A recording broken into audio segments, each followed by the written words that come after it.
Hello and welcome back to my channel. I am Ashton and today I want to talk about the Knights Templar. More specifically, why the Knights Templar was destroyed and the truth about some of the accusations that were leveled at them. So first and foremost, we can't talk about the Knights Templar and their destruction unless we talk about who the Knights Templar were and their origins. In 1096, Islam was becoming a very real threat to Europe and the European kingdoms, and so at this time Pope Urban II and Byzantine Emperor Alexander decided to make a joint effort between Catholic and Orthodox Christians and send military forces into the Islamic lands. These soldiers as a whole are referred to as the Crusaders. Crusaders does not necessarily refer to a specific kind of soldier. It doesn't even have to be a soldier trained in military combat. So naturally, Crusaders were a big, wide lot, and the Crusades continued over hundreds of years. There were 9 Crusades in total, of which the first 4 are really important. But the Knights Templar are a very specific group among the Crusaders. The origin of the Knights Templar, you see, the Crusades started in 1096, and the First Crusade was quite successful as the Crusaders were able to capture Jerusalem and found several Crusader states. After the Crusaders had fulfilled their duty, they simply returned to Europe. The whole point of the Crusades was to capture the Holy Land, because Christian pilgrims were not able to go there, or rather were not safe there while it was occupied by Muslims. However, after it had been captured and the Crusaders returned to Europe, once again it became dangerous for Christian pilgrims. At this point, a French named Hugh de Payne, I think that's how it's pronounced, along with 8 or 9 French knights, vowed in 1119 that they would devote themselves to the protection of pilgrims in Jerusalem, and they formed the religious order that we call the Knights Templar. Of course, we call them the Knights Templar, but originally the order was called the Poor Knights of Christ and of the Temple of Solomon. This name was taken on because when the knights went to Jerusalem, they were given quarters in what used to be the Temple of Solomon, and that's where this name came from. And they started doing their job, which was protecting pilgrims. However, even immediately after they had been formed, they came under criticism. Much of that criticism was towards the fact that they were a religious order. As you know, Christianity is a religion that preaches peace and non-violence, and so many Christians in Europe were unhappy that a religious Christian order had been formed, dedicated to violence and war.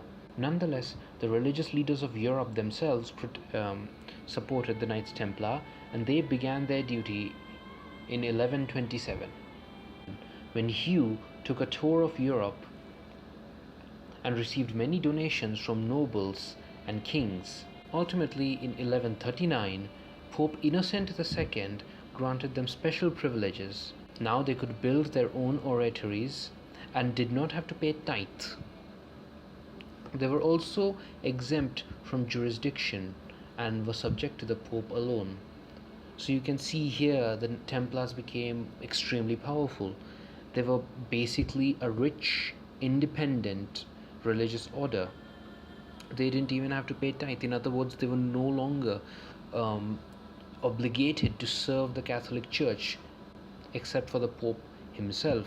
And naturally, this would not only make them very strong, but would also invite the envy of others. However, the work that they were doing was so important that no one could really question them. By the mid-12th century, the Knights Templar had become a more proper spiritual order and had a structure established with a Grand Master. They also took several oaths, such as the oaths of poverty, chastity, obedience, and renunciation. They had a very monastic or ascetic lifestyle. They used to pray 7 times a day and were expected to honor fasts according to the monastic calendar. They often expressed particular veneration towards the Virgin Mary. They did not indulge, they didn't drink, they didn't swear, they didn't gamble. They lived together, ate together, slept together as a community. You can easily see how they were very similar to the monks of Europe. But even so, they would constantly receive charity and donations and other aid from European powers.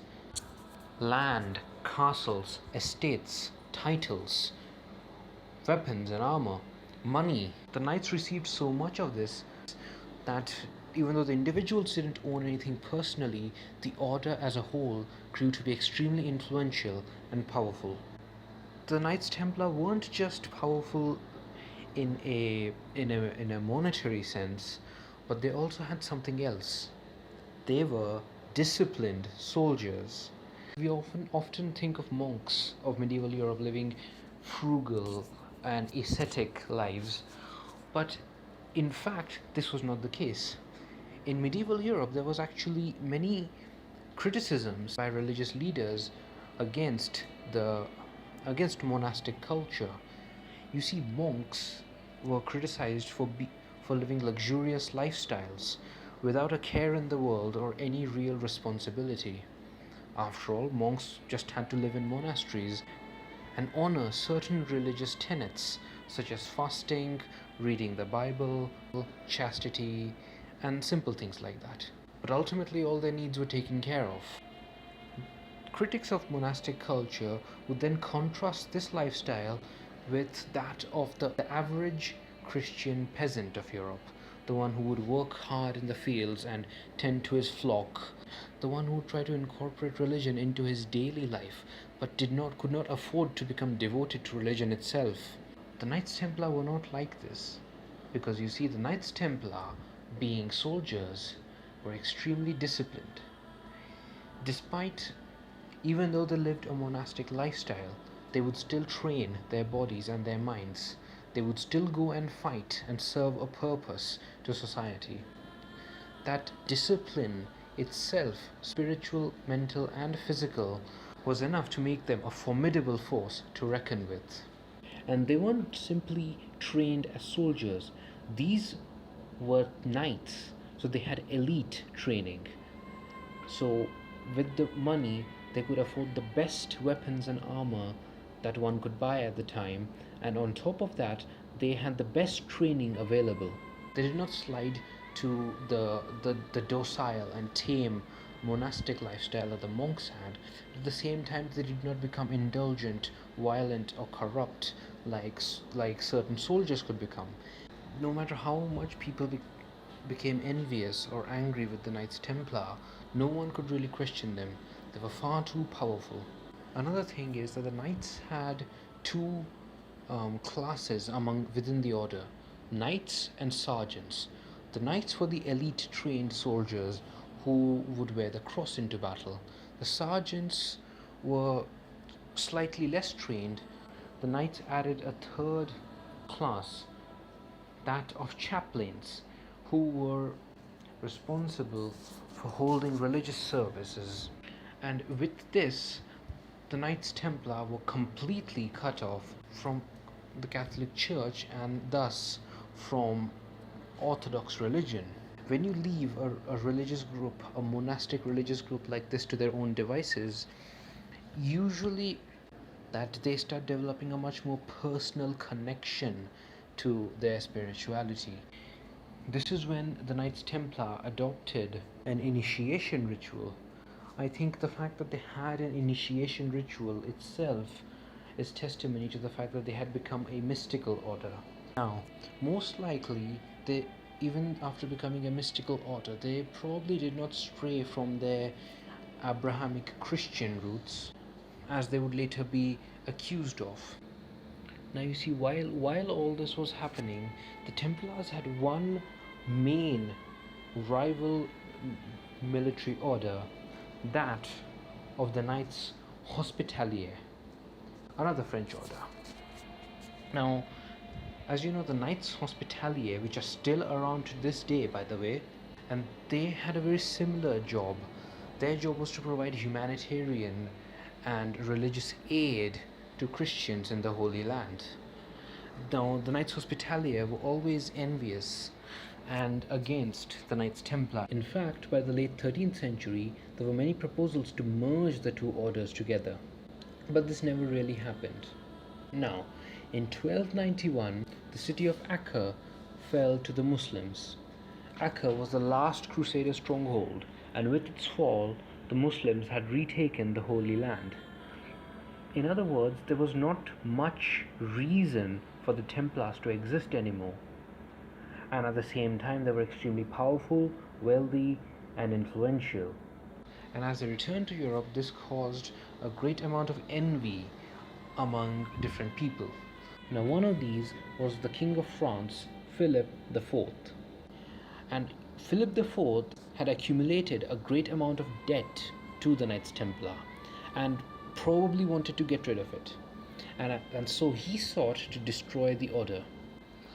It was either because of all his debt that he didn't want to pay back, or probably couldn't pay back. Maybe it was because he genuinely was afraid of the Templars and thought that they were indulging in heresy and wanted to protect Christianity, which is very unlikely, and it was much more likely that he acted for his own motives. Or third, that he simply wanted to get hold of as much of their wealth and land as he could. On October 13th, 1307, Philip IV issued an order for every Templar in France to be arrested.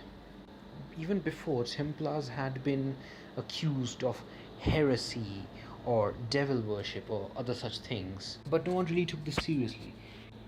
Now, what were some of the allegations leveled at them? Well, to start with, it was their initiation ritual that really got them into trouble. Because for some reason, throughout history, whenever Christians have encountered a spiritual order with an initiation ceremony, they've become extremely terrified and thought that it had something to do with devil worship. Personally, I find quite ironic, considering how Christianity, and Catholicism in particular, is one of the most ritualistic religions of the West. Baptism is ultimately a kind of initiation ritual. But nonetheless, the moment people heard initiation ritual, all kinds of wild ideas began to develop, and people were sure that the Templars had been indulging in heresy. Makes you wonder why people follow religion in the first place. I mean, if it was so easy to get everything you wanted from the devil, then everybody would be worshipping the devil. But anyways, one of the biggest ones that you've probably heard of, that everyone's heard of, was that they were accused of worshipping idols, specifically Baphomet. Now, who is Baphomet and what is his origin? I've heard many kinds of crazy stories all over the place. Some of them say Baphomet was simply a corruption of the name Muhammad, which was the prophet of the Muslims.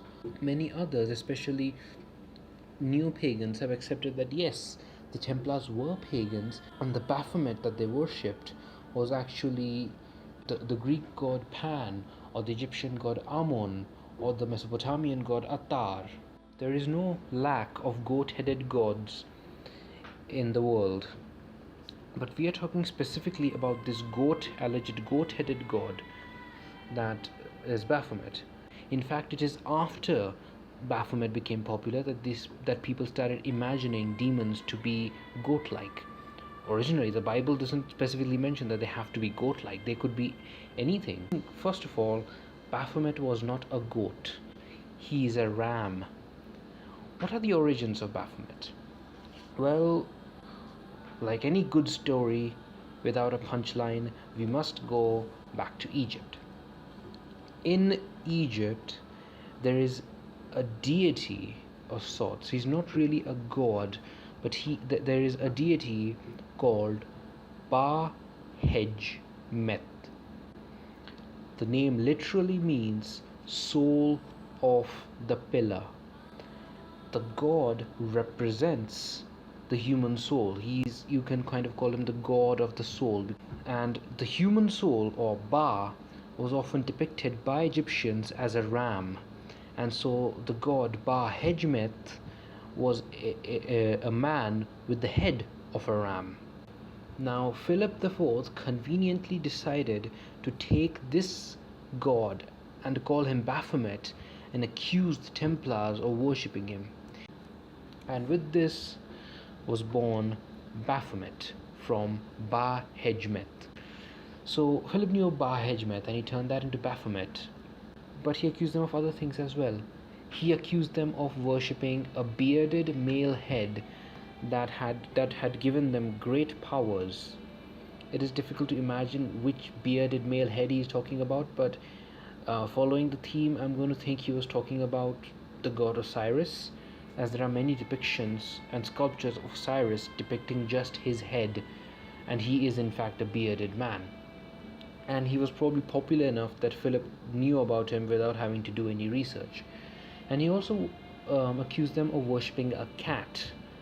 Not any specific cat or deity, just a cat, which makes me wonder why he didn't bother to at least give the cat a name.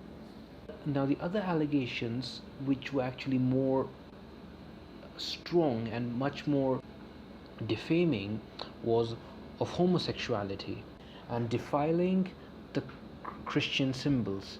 Now homosexuality, it doesn't sound like something the order would do. Maybe there were gay people within the order, but of course you can't just turn people into gays. So the order did not specifically let only gay people join or turn people into gays. The other allegations were that the initiate who joined the Templars had to deny Christ 3 times and spit on the cross. Sometimes it was even said that they urinated on the cross. These, you can probably tell, are extremely exaggerated. You don't need to study history to know that the Templars, a group that fought for Christian pilgrims and protected them, did not do such things.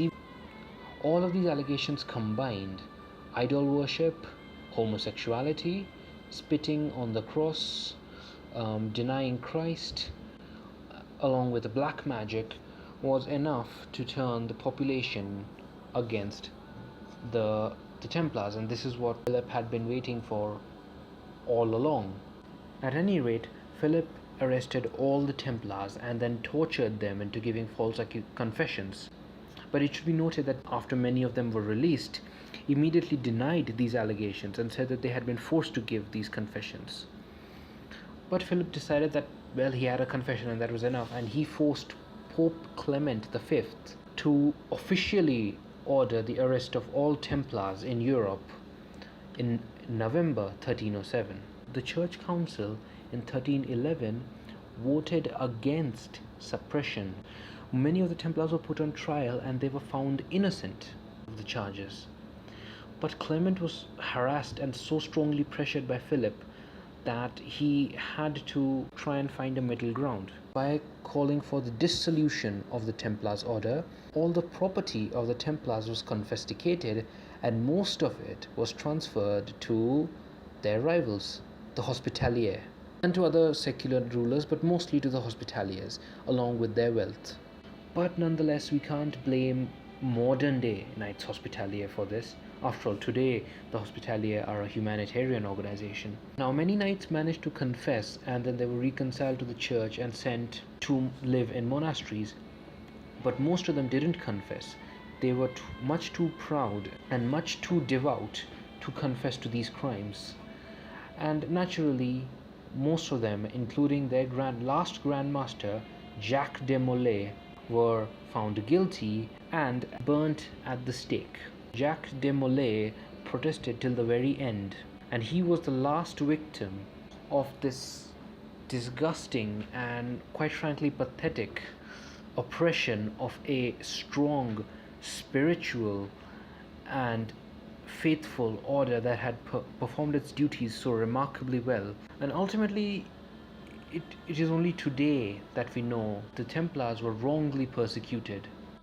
But it was a very long time before this became commonly accepted. For hundreds of years, people believed that the Knights Templar were devil-worshipping heretics. Now, they also did many wrong things. There was this sort of thing where the knights had become a little bit drunk on their power, and ultimately, there are case instances in which the Knights Templar or individual members of the Knights Templar abuse their authority and their power to basically extort from civilians. After Jerusalem was lost to the Muslims, they didn't really have any responsibilities, and they had lots of power and wealth, and they could basically do as they pleased without any fear of consequence, because like I said, they were at that point even more powerful than the church. And ultimately, this, of course, there was definitely envy towards their power, but there was also fear of such a large, powerful group without any responsibility running amok in Europe doing whatever the hell they wanted. I'm not saying that the entire order was a menace, but there were individual cases. But you see, the order was big enough that even these isolated incidents became a thorn in the side of the people of Europe. But at the same time, the level of injustice that the Knights Templar faced was definitely disproportionate to the kind of problems that they had caused. Now, today, the Knights Templar have become something of a legend. They have become a part of fantasy and greatly play on the imagination of people. And naturally, they have become a subject to many conspiracy theories. And people, in fact, strangely enough, like to link the Illuminati to the Knights Templar. People like to pretend as if the Knights Templar, just like the Illuminati, were never really destroyed, and they only went underground and stayed on for hundreds and hundreds of years without doing anything of note, and then suddenly resurfaced as the Illuminati.